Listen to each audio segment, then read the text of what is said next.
João capítulo 3, e agora Evangelho de João capítulo 13.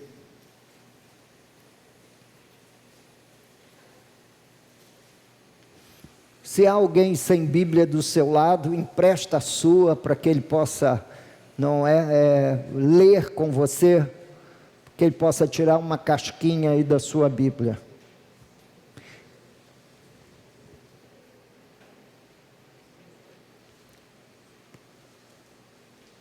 Diz a palavra de Deus em João capítulo 13, a partir do versículo 1. Ora, antes da festa da Páscoa, sabendo Jesus que era chegada a sua hora de passar deste mundo para o Pai, tendo amado os seus que estavam no mundo, amou-os até o fim. É assim que o texto começa, falando de uma demonstração de amor do Senhor Jesus aos seus discípulos. Durante a ceia, tendo já o diabo posto no coração de Judas Iscariotes, filho de Simão, que traísse a Jesus, sabendo este que o Pai tudo confiara às suas mãos, e que ele viera de Deus e voltava para Deus, levantou-se da ceia, tirou a vestimenta de cima e, tomando uma toalha, cingiu-se com ela. Depois deitou água na bacia e passou a lavar os pés dos discípulos e a enxugar-lhes com a toalha com que estava cingido. Aproximou-se, pois, de Simão Pedro, e este lhe disse: Senhor, tu me lavas os pés a mim? Respondeu-lhe Jesus: o que eu faço não o sabes agora, compreendê-lo-ás depois. Disse-lhe Pedro: nunca me lavarás os pés. Respondeu-lhe Jesus: se eu não te lavar, não tens parte comigo. Então Pedro lhe pediu: Senhor, não somente os pés, mas também as mãos e a cabeça. Declarou-lhe Jesus: quem já se banhou não necessita de lavar senão os pés, quanto ao mais está todo limpo. Ora, vós estáis limpos, mas não todos, pois ele sabia quem era o traidor, e foi por isso que disse: nem todos estáis limpos. Depois de lhes ter lavado os pés, tomou as vestes e, voltando à mesa, perguntou-lhes: compreendeis o que vos fiz? Vós me chamais o Mestre e o Senhor, e dizeis bem, porque eu o sou. Ora, se eu sou, sendo o Senhor e o Mestre, vos lavei os pés, também vós deveis lavar os pés uns dos outros, porque eu vos dei o exemplo para que, como eu vos fiz, façais vós também. Em verdade vos digo que o servo não é maior do que seu senhor, nem o enviado maior do que aquele que o enviou. Ora, se sabeis estas coisas, bem-aventurados sois se as praticardes. Não falo a respeito de todos vós, pois eu conheço aqueles que escolhi. É antes para que se cumpra a Escritura: aquele que come do meu pão levantou contra mim seu calcanhar. Desde já vos digo, antes que aconteça, para que quando acontecer, creiais que eu sou. Em verdade vos digo, quem recebe aquele que eu enviar, a mim me recebe, e quem receber, recebe aquele que me enviou. Oremos, meus queridos irmãos. Santo Deus, diante de tua santa palavra, nós, ó Deus, nos aproximamos com temor, com reverência, porque sabemos que esse é um momento, ó Deus, único no culto, em que o Senhor, de uma forma muito especial, fala ao nosso coração. Muitas são as necessidades aqui presentes nessa noite, tantas quanto o número de pessoas que se junta a nós para este culto de louvor a Ti, Senhor. Portanto, ó Deus, segundo a necessidade de cada um, torna esse texto compreensível e, ó Deus, faz do desafio de servir, na verdade, Senhor, um emblema de cada um de nós no meio da tua igreja nessa noite e para todo sempre. Amém e amém. Eu não sei se vocês conhecem essa pessoa. Alguém sabe quem é ela? Você conhece essa pessoa? É uma brasileira. Seu nome é Daniele dos Santos Cabral. Essa brasileira serviu a rainha da Inglaterra por aproximadamente 6 anos. Durante 6 anos, os pedidos que ela fazia pelo iFood era para ser entregue no Palácio de Buckingham. Algumas pizzarias de Londres ficavam um tanto quanto chocados com o fato. A senhora tem noção de que o endereço que está nos dando é o Palácio de Buckingham? Ela disse, sim, e eu vivo nesse palácio. Daniele dos Santos Cabral serviu a coroa inglesa, a rainha Elizabeth, por 6 anos. Ela ganhava, ao longo desse tempo, um salário mínimo inglês, que gira em torno de 1.185 euros. Se você multiplicar aí por 6, aproximadamente 6.800, 6.700 reais. Era o salário dela para servir a rainha da Inglaterra. Eu ouvi uma entrevista que ela deu a um canal de televisão brasileiro, falando da honra que ela sentiu em poder não somente viver no meio da realeza, mas servir a realeza. Inclusive, ela conta nas suas múltiplas experiências no meio da casa real, o dia em que dançou com a rainha Elizabeth, que hoje todos vocês já sabem que ela é falecida. Mas enquanto viva, houve uma festa no palácio e Daniele teve a honra de dançar com a rainha Elizabeth.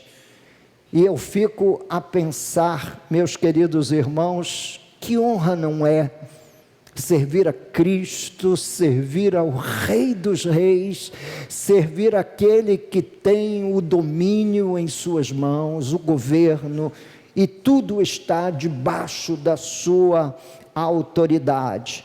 E você, olhando para a foto dessa senhora que seguiu o seu marido, como tantas esposas que seguem o marido para uma aventura de imigração de um país para o outro, ela seguiu o seu marido e lá arrumou o emprego no palácio. E imagine quanto ela deve ter se sentido honrada por fazer esse trabalho. Há um jeito próprio, muito próprio na nossa cultura, de se sentir honrado, se aquele a quem se serve tem alguma projeção na nossa escala imaginária de valor ou de importância. Eu sirvo ao presidente da República, ao governador de estado, ao secretário de segurança do estado, conforme o grau de importância que algumas pessoas têm na nossa imaginação, a honra de servi-lo é maior.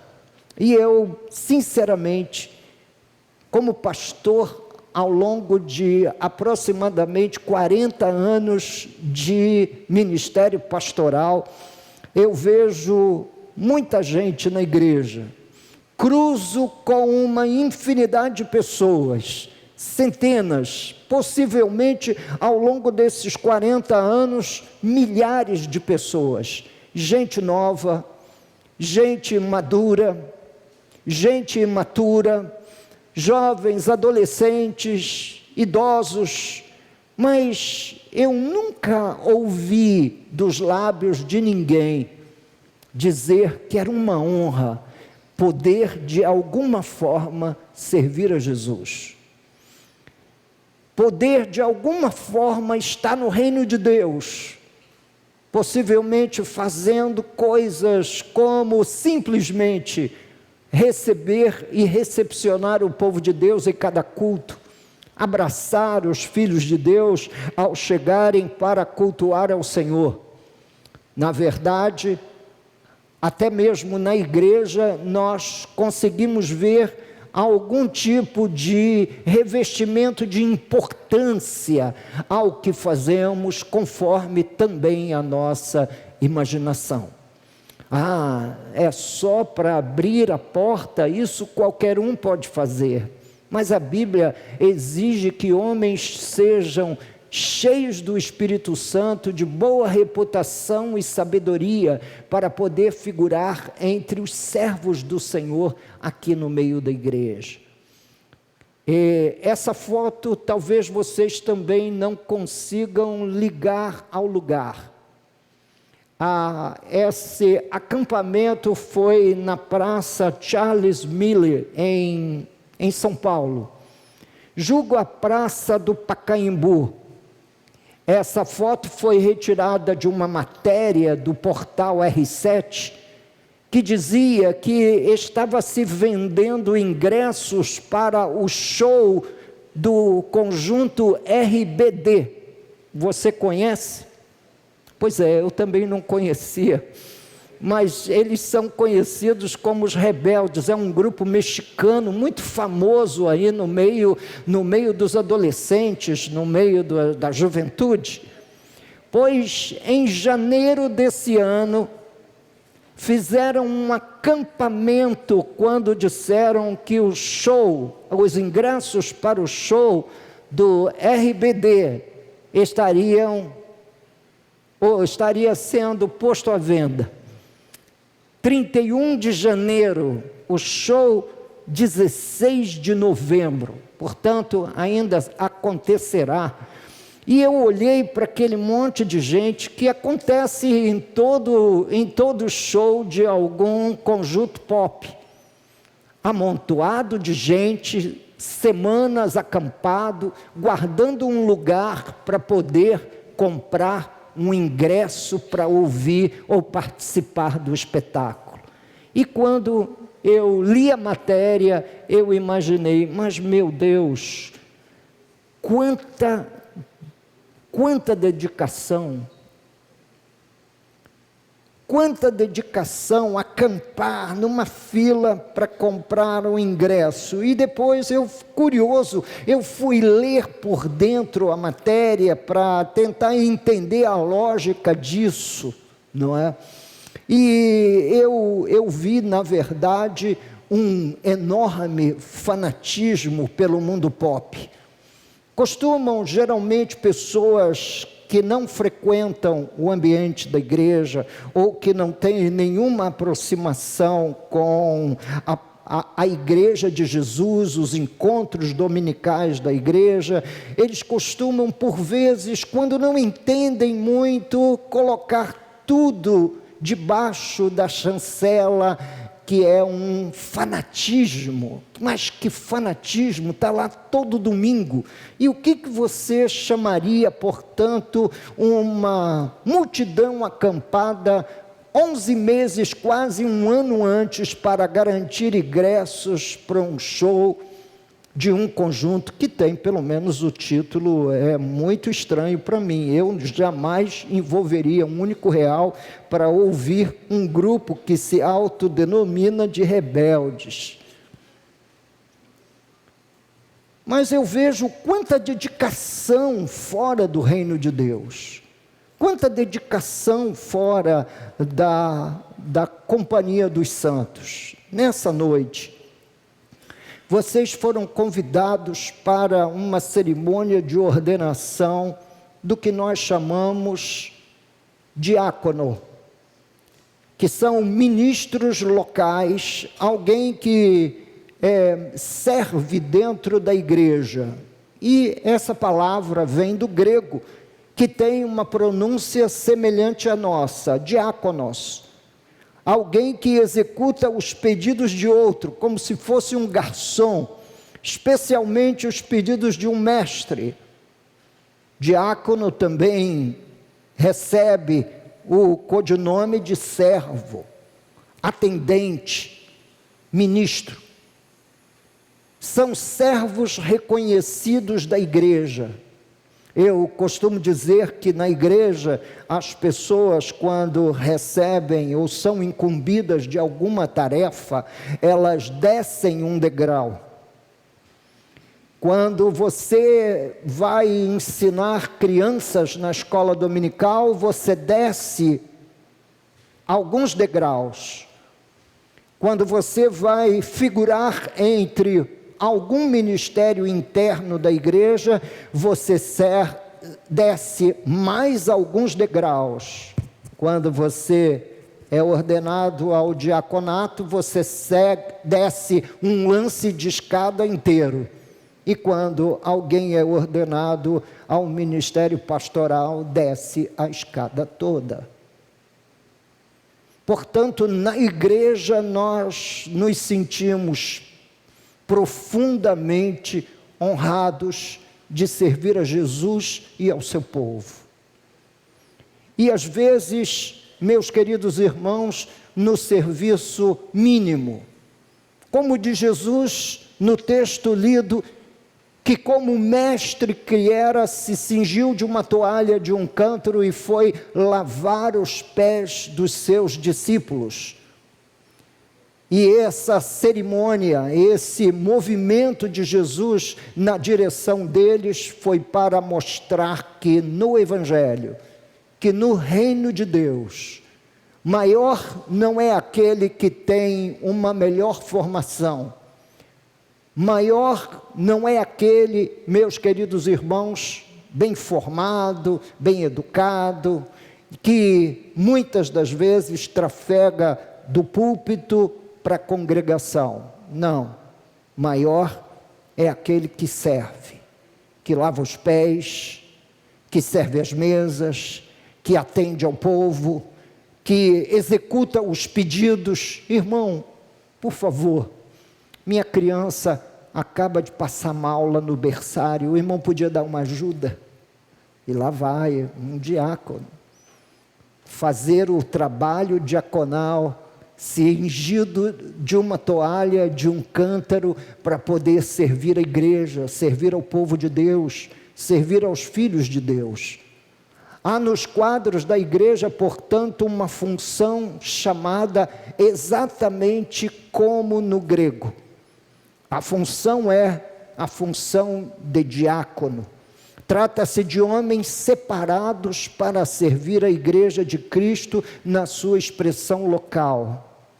Estes fazem de tudo e mais um pouco, cuidam das áreas naturais e, havendo necessidade, de áreas também espirituais da igreja, a semelhança do diácono Filipe, lá em Atos capítulo 8, que prega o evangelho em Samaria, e do diácono Estevão, que morre apedrejado no capítulo 7 do livro de Atos, depois de ter exposto a palavra do Senhor ao povo que estava no templo. Portanto, a função diaconal não é limitante apenas aos serviços naturais da igreja. Havendo necessidade, ela pode transpirar para outros gêneros de serviço, mas é muito importante à igreja e a todas as pessoas que nos visitam nessa noite, que para nós, ou para mim, se eu tivesse outras vidas a viver, eu as viveria e queria ser pastor em todas elas. E por que, pastor? Porque eu acho que é o cargo de maior honra no reino de Deus, poder carregar as ovelhas de Cristo, às vezes nos ombros, outras vezes no colo e outras vezes, sabe-se lá em que outras condições, mas de carregar o rebanho, orientar o rebanho, direcionar o rebanho, formar o rebanho, tudo isso é trabalho dos líderes da igreja, pois esses 4 irmãos figurarão a partir dessa noite um corpo de líderes da igreja, cujo único alvo que tem diante dos seus olhos é o alvo de servir ao rei e servir a sua amada, servir a sua noiva, servir a sua igreja. Isso é uma honra simplesmente inominável, impossível de ser colocada em termos dimensionais para que nós compreendamos. É algo que excede ao nosso entendimento poder ser um servo. A grande inspiração para todo o corpo de Cristo nesse lugar é o Senhor Jesus. Mas estes homens se notabilizaram por sua disponibilidade e prestatividade, além da boa reputação, da sabedoria e de serem cheios do Espírito Santo, desde o dia em que fizeram a santa confissão de Cristo como o seu único e eterno Senhor e Salvador. A vida debaixo do senhorio de Cristo os qualifica como homens cheios do Espírito. A vida debaixo da orientação de Cristo os chama todo o tempo a viver uma vida humilhada. O Evangelho nos humilha. O Evangelho diz que bem-aventurado não é o orgulhoso, o audacioso, o arrogante. A Bíblia diz que bem-aventurados são os pobres de espírito, são aqueles que, olhando para dentro do seu coração, sentem uma imensa carência de Deus, e nesse estado se torna um bem-aventurado. Portanto, eles serão convidados a participar desse grupo de honra, que visa simplesmente servir ao Filho de Deus e a sua amada igreja. Abra comigo no capítulo 2, uma vez que nós já lemos João capítulo 13, leia comigo Filipenses capítulo 2, versos de 5 a 7. Eu prometo que não vou levar vocês a outros cenários bíblicos nessa noite. Eu vou procurar ser o mais objetivo possível para que você aproveite esse tempo na igreja essa noite. Em Filipenses capítulo 2, versículo 5, o apóstolo Paulo lembra àqueles irmãos da igreja de Filipos: tende em vós o mesmo sentimento que houve também em Cristo Jesus, pois ele, subsistindo em forma de Deus, não julgou como usurpação o ser igual a Deus, antes a si mesmo se esvaziou, assumindo a forma de servo, tornando-se em semelhança de homens e reconhecido em figura humana, assumindo a forma de servo. É essa mentalidade que o apóstolo Paulo nos chama a nos armar, a nutrir um sentimento no coração que é um verdadeiro prazer servir ao Senhor. Eu estava aqui há 2 finais de semana atrás, nós havíamos acabado de limpar a igreja, pintá-la, arrumá-la, para poder apresentar aos amigos. Todos nós gostamos de ter casa arrumada quando vamos receber visita.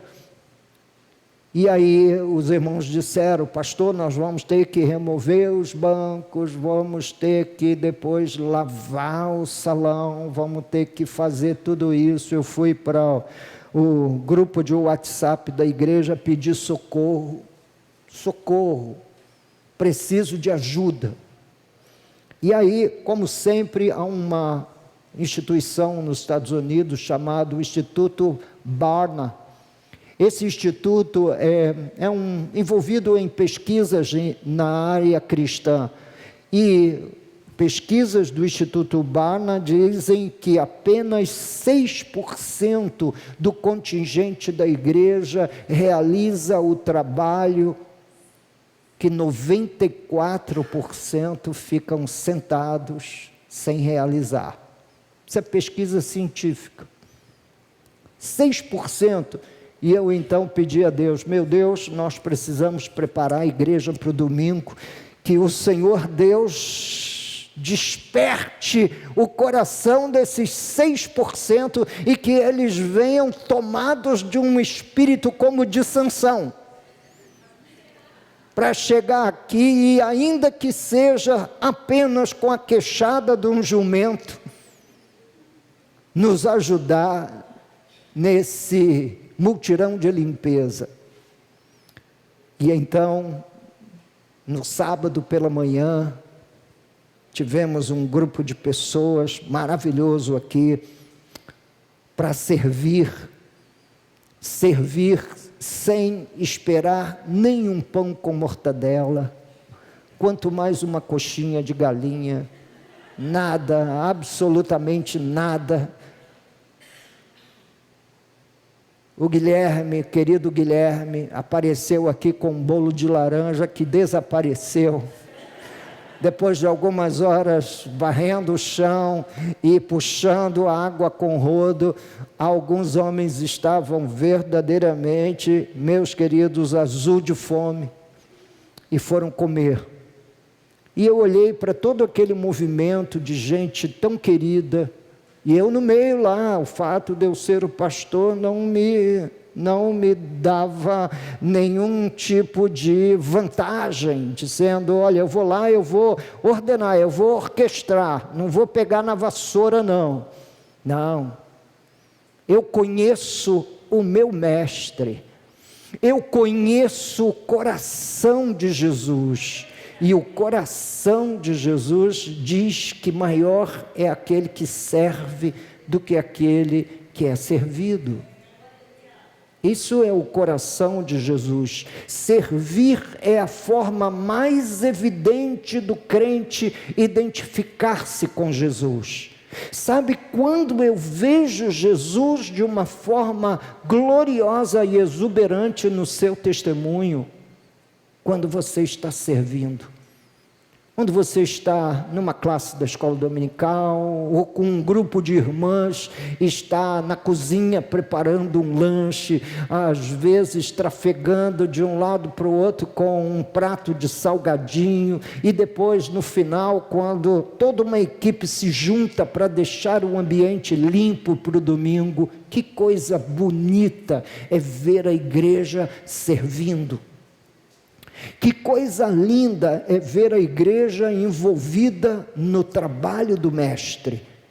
Que coisa linda é ver as pessoas assumindo a forma mais rudimentar de serviço para honrar Jesus. Nesse momento, de João capítulo 13, no texto em que nós lemos no início, Jesus foi lavar os pés dos discípulos, o que era um trabalho do escravo menos qualificado da casa.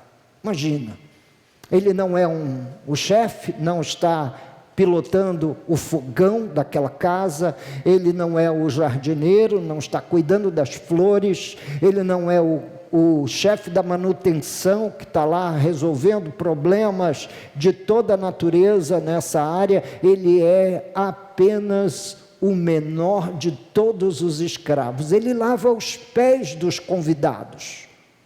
Naquela cultura, vocês hão de convir que as pessoas não tinham sapatos fechados como nós, tênis caríssimos, sapatos de couro, alguns até de cromo alemão. Há quem tenha a sorte de ter um par de sapatos com couro de avestruz, que é talvez o mais macio dos couros. Tudo isso caríssimo. Não, nos dias de Jesus eram algumas alparcas com tiras entrelaçadas, amarradas aos pés, e quando chegavam ao seu destino, estavam com os pés cobertos de poeira.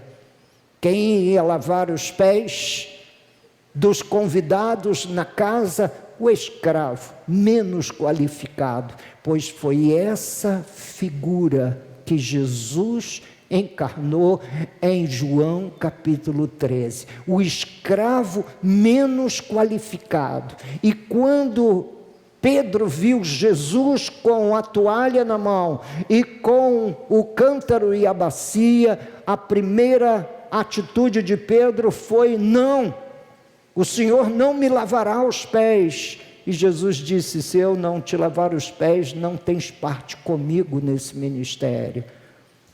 O serviço cristão é a mais gloriosa e honrosa função que você pode desempenhar no reino de Deus. A alguns Deus concedeu dons mais evidentes e excedem ao dom de lavar os pés dos convidados, mas todos estão qualificados para fazer essa função. Jesus perguntou: vocês entendem o que eu estou fazendo? Talvez o serviço cristão seja a área de menos compreensão das pessoas, porque nós viemos meus queridos irmãos, de uma cultura escravocrata. Nós temos aí o quê? Pouco mais de 130 anos de libertação da escravatura, libertação de escravos no Brasil. Essa consciência de ter pessoas simplesmente nos servindo parece ser algo que ainda está impregnado na nossa cultura. No entanto, servir é o maior propósito, é o maior privilégio que existe na igreja. Poder fazer algo para beneficiar a vida e o crescimento e o testemunho de seus irmãos na fé. Nós vivemos numa cultura egocêntrica, autocentrada. Nessa cultura ninguém quer servir, ninguém quer pegar a vassoura, ninguém quer pegar o esfregão, não é? Nessa cultura egocêntrica e autocentrada, as pessoas precisam limpar o chão para mim. Pois é, nós temos gente aqui fazendo esse trabalho de limpar o chão para a grande maioria das pessoas. Limpar o banheiro, limpar o chão, varrer a casa, esfregar pano no chão. E imaginamos que isso, na sua cabeça, pode assim imaginar: mas pastor, tem uma empresa terceirizada que faça a limpeza do ambiente, como os bancos, como os grandes escritórios de grandes corporações. Não temos. São irmãos da comunidade, são irmãos da igreja. Por trás de cada detalhe aqui tem a mão de alguém que serve. E esses irmãos estão sendo trazidos para esse grupo seleto chamado de servos de Deus nesse ambiente, para poderem juntamente com eles trabalhar. Nessa cultura egocêntrica e autocentrada, o que ou quanto se pode ganhar é a pergunta que a maior parte das pessoas faz. O que eu posso ganhar? Quanto eu posso ganhar fazendo isso? Ao ser admitido, a primeira pergunta do funcionário, antes de perguntar qual é o seu trabalho, é: quais são os benefícios? Tem plano de saúde? Tem um banco de horas onde eu posso realmente acumular tempo para depois descontar e tirar isso nas férias? Quais são os meus benefícios? Tudo isso porque figuramos numa cultura que entende muito pouco o ato de servir. A lei que vigora entre nós, normalmente, é a lei do menor esforço. Quanto menos esforço eu puder fazer para ganhar o máximo que eu puder ganhar, é o meu interesse máximo. Mas diáconos deixaram para trás essa cultura egocêntrica, deixaram para trás a ideia de serem nobres e notáveis no meio da congregação. Na verdade, diácono é um nome grego para a função muito antiga de serviçal. Mas esse serviçal tem a honra de servir a Jesus e a sua noiva.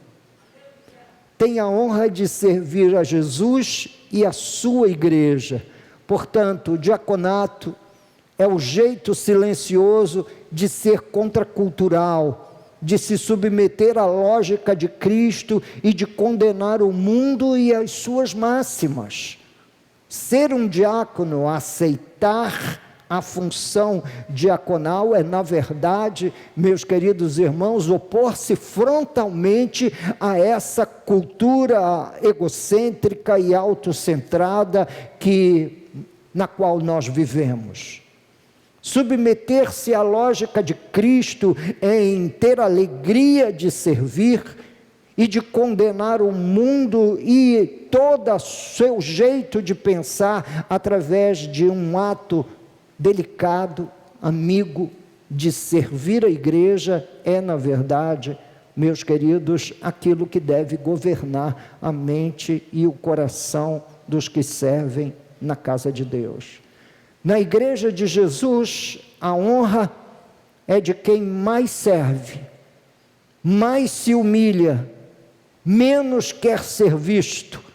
A honra não é do mais forte, a honra não é do mais capaz, mas de quem se dispõe ao serviço sem ser percebido. Há alguns irmãos, e eu volto a encorajar a igreja, aos quais você deveria silenciosamente chegar ao pé dele e dizer: querido, muito obrigado pelo seu serviço.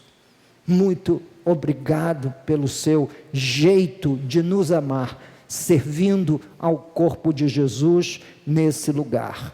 Portanto, amados, nessa noite nós vamos ordenar 4 irmãos. Eu gostaria de combinar com você uma coisa.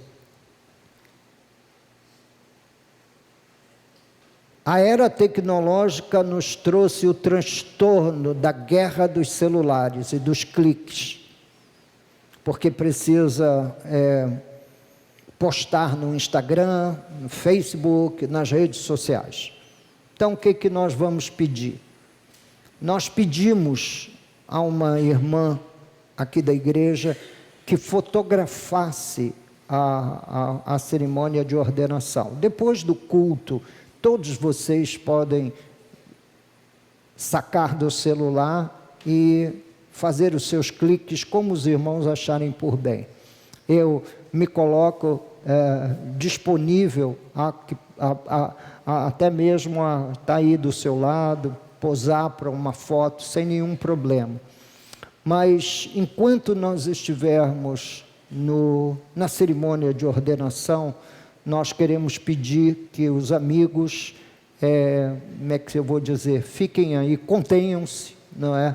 Contenham-se, porque nós vamos chamar alguém que a gente pediu que fizesse esse serviço. Então, vai fotografar, a Keilane vai fotografar para a gente, e a gente pede que todos vocês fiquem quietinhos, e depois da ordenação feita, vocês vão ter a oportunidade de fotografar. Ponto número 2. Minha esposa me perguntou como é que a gente ia fazer a ordenação hoje. Eu disse, eu combinei com eles que nós vamos fazer no plano da igreja. Todos no plano da igreja. Todos estarão aqui no plano da igreja. Eu vou descer, eles vão dobrar os joelhos onde estão. Vamos fazer isso por ordem cronológica, ou seja, do mais experiente para o mais jovem, exatamente nessa ordem, para honrar os idosos. Amém, meus irmãos? Eu, como um idoso também, quero dar a honra ao Francisco de ser o primeiro a ser ordenado, depois o Luiz Carlos, depois o Luiz Cláudio e depois o Daniel. Tá bom? É uma cerimônia simples, uma imposição de mãos simples, um impetrar de bênção simples, e a gente espera que o Senhor Deus Todo-Poderoso possa não somente estar presente, mas possa ordenar a sua bênção a partir da nossa oração, tá bom?